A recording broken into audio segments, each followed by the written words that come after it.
जाने का डर हमेशा लगा रहता है, पर हम कभी कभी रास्ता भटक कर सही जगह पर पहुंच जाते हैं, ऐसी जगह पर जहां हमारी जरूरत होती है। राजा विक्रम के साथ भी आज कहानी में यही होने वाला है, पर कैसे, ये तो जब आप देखोगे तो जानोगे, और जानोगे तो समझोगे ना।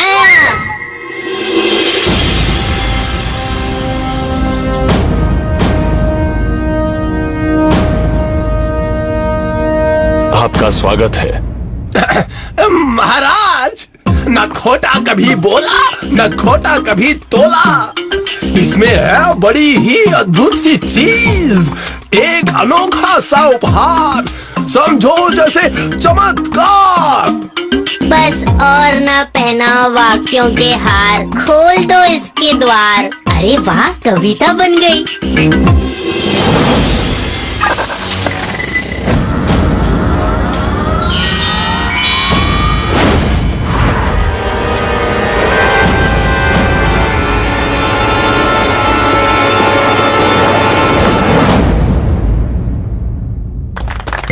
ये क्या? तो ये है तुम्हारी अनोखी और अद्भुत सी चीज।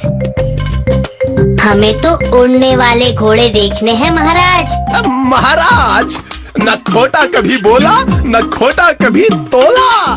ये घोड़ा सब घोड़ों से अद्भुत है, एक बार सवारी करके तो देखिए। तुमने बहुत देर कर दिया आने में व्यापारी, क्योंकि लकड़ी के घोड़े पर बैठने की उम्र निकल गई महाराज की। कुछ बात तो होगी इस घोड़े में, वरना यह व्यापारी एक मामूली से घोड़े को लेकर यहाँ नहीं आता।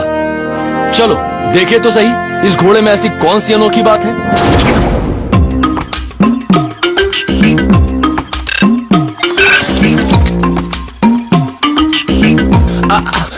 इसे घुमाने से ही घोड़े की उड़ने की गति को कम और ज्यादा किया जा सकता है। और ये डंडा, समझो इसकी लगाम है, और इसे दबाने से घोड़ा उड़ने लगता है। लेकिन इसको अभी दबाना नहीं। अरे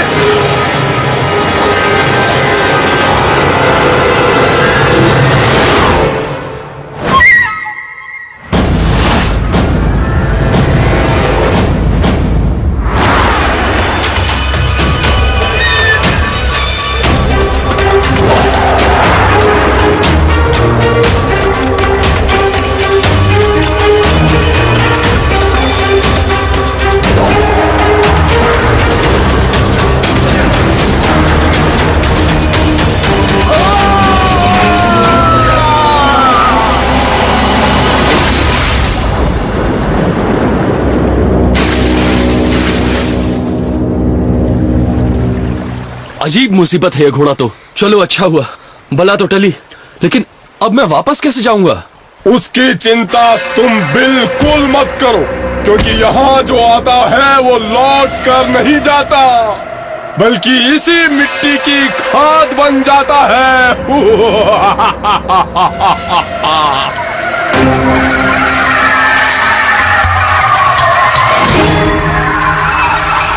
मैं तुम सबको चेतावनी देता हूँ, वहीं रुक जाओ, वरना तुम्हारा परिणाम अच्छा नहीं होगा। जाओ, उस दूत को जकड़ कर लाओ, जाओ।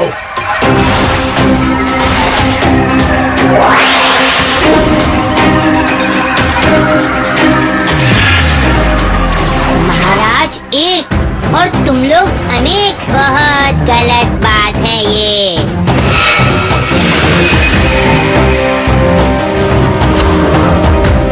तुम चाहो तो मुझे मार सकते हो, लेकिन यहाँ से जिंदा बचकर नहीं जा सकते। इंद्रदूत। इंद्रदूत? मैं कोई इंद्रदूत नहीं हूँ। तो फिर कौन हो तुम?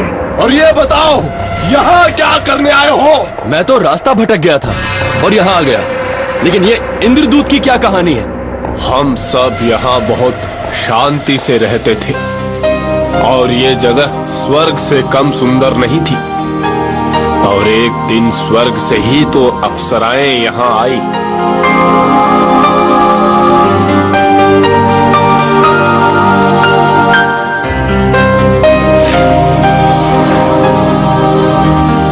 रंभा, उस बूटी को छूने मात्र से ही अजीब सी चमक आ गई है।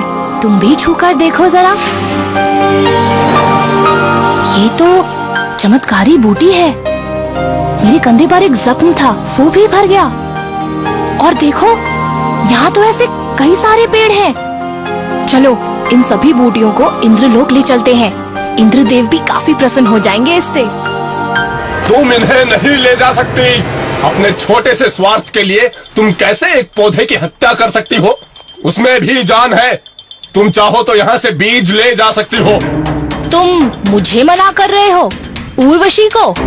जानते हो इसका परिणाम क्या होगा? परिणाम जो भी हो, तुम इस पौधे को हाथ नहीं लगा सकती। एक नन्हे से पौधे के लिए इतनी बहस? लगता है बहुत छोटा दिल है तुम्हारा। दिल तो तुम्हारे अंदर नहीं है, निर्दयी इंसान। अपने छोटे से फायदे के लिए किसी की जान लेना चाहती हो। तो ठीक है बड़े दिल वाले पेड़, मैं तुम्हें श्राप देती हूँ कि तुम्हारा दिल हमेशा रिश्ता रहेगा और सबको दिखता रहेगा। और उसी रिश्ते हुए दिल से तुम्हारे स्वर्ग को नर्क बनाने वाले नए नए पौधे जन्म लेते रहेंगे।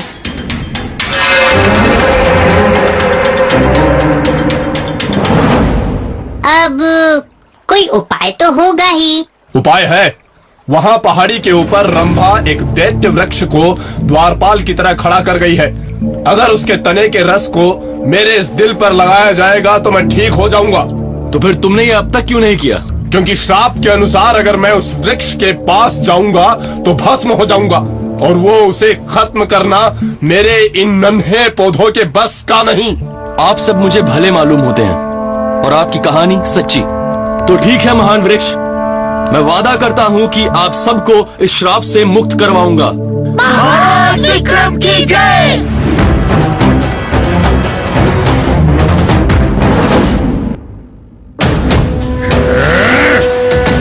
हम यहाँ जंग करने नहीं आए हैं वृक्ष प्रधान। आप बस हमें अपने तने का रस दे दीजिए और हम यहाँ से चले जाएंगे।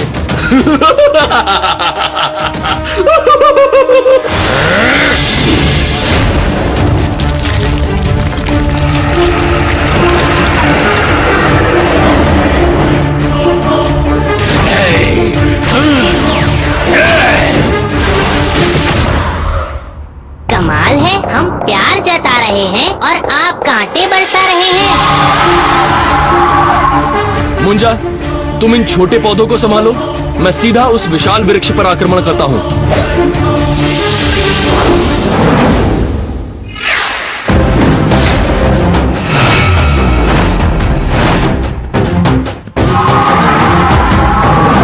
योजना बदलनी होगी।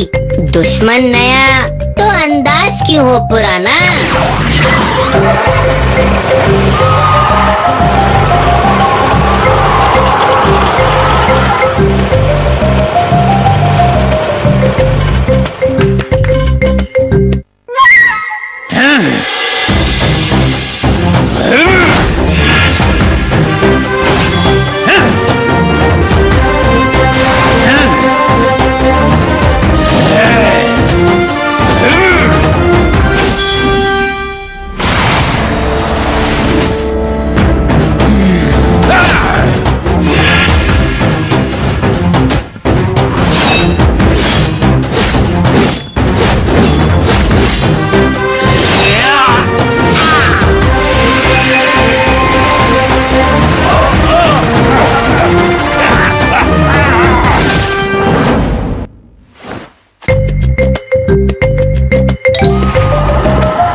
कोई और उपाय सोचना होगा। इस वृक्ष को ऊर्जा सूरज से मिल रही है। सूरज नहीं होगा तो ये कमजोर पड़ जाएगा। इस जगह पर शायद सूरज नहीं ढलता। मुंजा, तुम एक काम करो, सूरज को ग्रहण लगा दो। सूरज को ग्रहण? ओ समझ गया।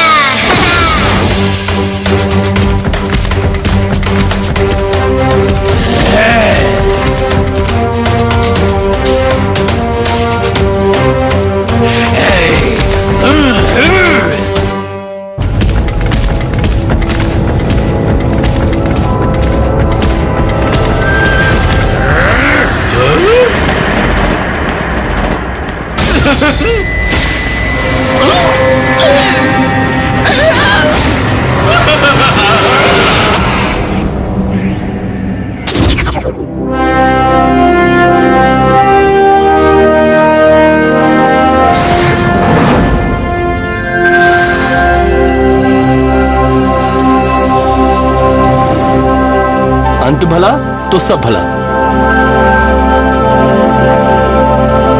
कितना भी विशाल हो दुश्मन का आकार, लेकिन जब सामने आती है सच्ची वीरता की धार, तो सब हो जाते हैं तार तार। तो हिम्मत ना हारो कभी, बस लड़ते रहो सभी।